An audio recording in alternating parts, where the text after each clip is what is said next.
വിശുദ്ധ മത്തായി എഴുതിയ സുവിശേഷം 6-ാം അധ്യായം 1-2 വാക്യങ്ങൾ നാം എല്ലാവരും നോമ്പുകാലങ്ങളിൽ വായിച്ചു കേൾക്കുന്നതാണ്. അത് തുടക്കം തന്നെ ദാനധർമ്മത്തെക്കുറിച്ചാണ്. രണ്ടാമത്തെ വാക്യം ഇപ്രകാരമാണ് പറയുന്നത്: നീ ഭിക്ഷ കൊടുക്കുമ്പോൾ നിൻ്റെ മുമ്പിൽ കാഹളം മുഴക്കരുതെന്ന്. നോമ്പിൽ തരുന്ന 3 പുണ്യങ്ങളാണത്: ദാനധർമ്മം, പ്രാർത്ഥന, ഉപവാസം. കാഹളം മുഴക്കിക്കഴിഞ്ഞാൽ നിൻ്റെ പ്രതിഫലം ലഭിച്ചു കഴിഞ്ഞുവെന്ന് ഈശോ നമ്മെ ഓർമ്മിപ്പിക്കുന്നു. ഈ നോമ്പ് കാലങ്ങളിൽ ഉപവസിക്കുന്നവരെല്ലാം മാറ്റിവെക്കുന്ന ഒരു സംഖ്യയുണ്ട്. ഞങ്ങളുടെ എല്ലാം കോൺവെൻറ്റുകളിൽ മാംസവും മീനും ഉപേക്ഷിക്കുന്നത് ഞങ്ങൾ മാറ്റിവെക്കുന്നുണ്ട്. അത് ഏകദേശം ഒരു നല്ലൊരു തുക വരും. അത് പാവങ്ങൾക്ക് കൊടുക്കുവാനും ആരെങ്കിലും രോഗികൾ വരുമ്പോൾ അവർക്ക് കൊടുക്കുവാനും വേണ്ടി മാറ്റിവെക്കപ്പെട്ടു. അത് വളരെ നല്ലത്. എന്നാൽ കാഹളം മുഴക്കുന്നവരെയും കണ്ടിട്ടുണ്ട്. എനിക്കറിയാവുന്ന 2-3 വ്യക്തികളുണ്ട്. ഒത്തിരി പുണ്യം ചെയ്യുന്നവരാണ്, പക്ഷെ അവരെല്ലാം കാഹളം മുഴക്കുന്നവരാണ്. അതെന്നെയും പഠിപ്പിക്കുവാൻ ഈശോ അനുവദിച്ചതാണ് സംഭവങ്ങളെല്ലാം. ഒരിക്കൽ ഞങ്ങളൊരു അനാഥ പെൺകുട്ടിയുടെ വിവാഹ ആവശ്യത്തിന് വേണ്ടി ഒരു വലിയ മനുഷ്യനെ കാണാൻ പോയി. വലിയ മനുഷ്യനെന്ന് വെച്ചാൽ സമ്പത്തിൽ വലിയവൻ. അപ്പോൾ അവിടെ നിന്ന് അയാളുടെ കൂടെ വർക്ക് ചെയ്യുന്നതും സെക്രട്ടറിയുമായ മനുഷ്യൻ പറഞ്ഞു, ഇപ്പോൾ സാർ മീറ്റിങ്ങിലല്ല, സിസ്റ്ററൊക്കെ മീറ്റിങ്ങിൻ്റെ സമയത്ത് വരിക. അത്ഭുതം തോന്നി.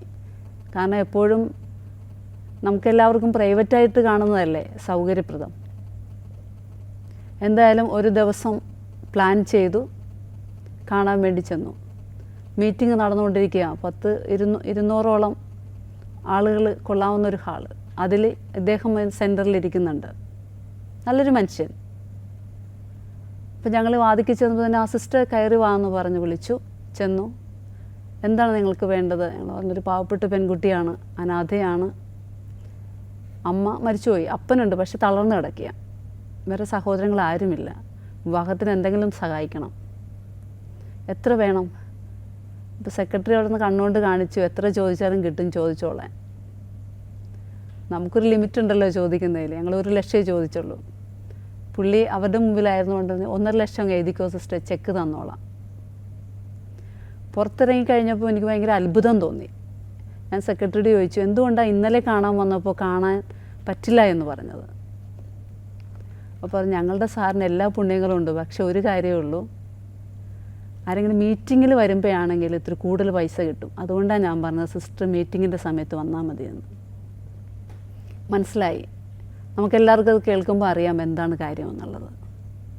അങ്ങനെ ആകരുതെന്നാണ് ഈശോ ഈ സുവിശേഷങ്ങളിലൂടെ പറയുന്നത്. 3 അരുതുകളെക്കുറിച്ചാണ് ഈ നോമ്പിൽ നമ്മൾ ധ്യാനിക്കേണ്ടത്. ഒന്ന്, കാഹളം മുഴക്കരുത്. ദാനധർമ്മം ചെയ്യുമ്പോൾ നീ കാഹളം മുഴക്കരുത്, നിനക്ക് പ്രതിഫലം കിട്ടിക്കഴിയും. അടുത്ത പ്രാർത്ഥനയെക്കുറിച്ചാണ് ഈശോ പറയുന്നത്. പ്രാർത്ഥന, നീ പ്രാർത്ഥിക്കുമ്പോൾ കതകടച്ച് പ്രാർത്ഥിക്കാൻ ഈശോ പറയുന്നു. നീ മാത്രമായിരിക്കുമ്പോൾ പ്രാർത്ഥിക്കുന്നത്. സീക്രട്ടായിട്ടൊരു ബന്ധം, ഒരു റിലേഷൻ നിനക്ക് ഈശോയുമായിട്ടുണ്ടാകണം. ഇല്ലെങ്കിൽ ഈ നോയമ്പ് കാലത്തെങ്കിലും സീക്രട്ടായ റിലേഷൻ നിനക്ക് ഈശോയുമായിട്ടുണ്ടാകണം. ആ സീക്രട്ട് റിലേഷൻ നിന്നെ സേക്രട്ടാക്കി മാറ്റും, വിശുദ്ധിയുള്ളവളാക്കി മാറ്റും, വിശുദ്ധിയുള്ളവനാക്കി മാറ്റും. ആ ഒരു റിലേഷനെക്കുറിച്ചാണ്, പ്രാർത്ഥനയെക്കുറിച്ച് ഈശോ ശക്തമായിട്ട് വിശുദ്ധ മത്തായിയുടെ സുവിശേഷത്തിലൊക്കെ പറയുന്നത്. 6-ാം അധ്യായം തന്നെ പിന്നീട് തിരിച്ചു വായിക്കുമ്പോൾ നമുക്ക് കാണാവുന്നതാണ്. അങ്ങനെ 2ാമത്തെ അരുത് അതാണ്, എല്ലാവരുടെയും മുമ്പ് വെച്ച് വാക്കുകൾ ഉപയോഗിച്ച് പ്രാർത്ഥിക്കുന്നത്, കപടനാട്യക്കാരെ പോലെ. 3ാമത്തതാണ് ഈശോ പറയുന്ന ഉപവാസം. വിഷാദം ഭാവിക്കരുതെന്ന് പറയുന്നത്. ഉപവസിക്കുമ്പോൾ മുഖം വികൃതമാക്കരുതെന്ന് പറയുന്നു. അരുതുകളാണ്. അങ്ങനെ ചെയ്തു കഴിഞ്ഞാൽ നിൻ്റെ ഉപവാസത്തിൻ്റെ ഫലം കിട്ടിക്കഴിഞ്ഞു. ഉപവസിക്കുമ്പോൾ തൈലം പൂശാൻ പറയുന്നു. ഇത് സ്പ്രേ ഒക്കെ അടിക്കാനാണ് ഈശോ പറയുന്നത്. ഇത് നല്ല ഉന്മേഷത്തോടെ നടക്കാൻ, ഉണർവോടെ നടക്കുവാൻ. ഈശോ ചെറിയ കാര്യങ്ങൾ ശ്രദ്ധിക്കുന്ന വ്യക്തിയാണ്, നമുക്കറിയാമല്ലോ.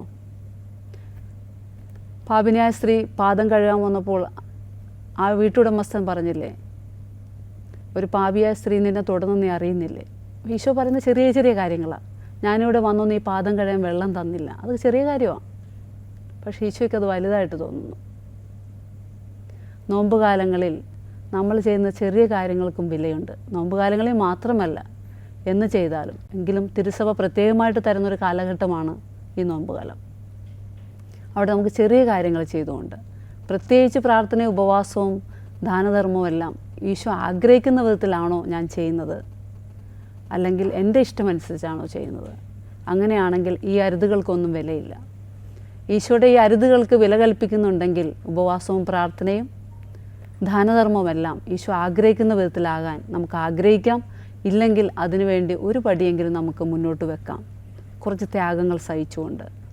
ഈശോ അതിന് നമ്മളെല്ലാവരും അനുഗ്രഹിക്കട്ടെ എന്ന് പ്രാർത്ഥിക്കുന്നു. നോമ്പിൻ്റെയും ദാനധർമ്മത്തിൻ്റെയും പ്രാർത്ഥനയുടെയും പുണ്യങ്ങളെല്ലാം നിങ്ങളുടെയും നിങ്ങളുടെ ജീവിതത്തിലും കുടുംബത്തിലും ഉണ്ടാകട്ടെ. ദൈവം അനുഗ്രഹിക്കട്ടെ.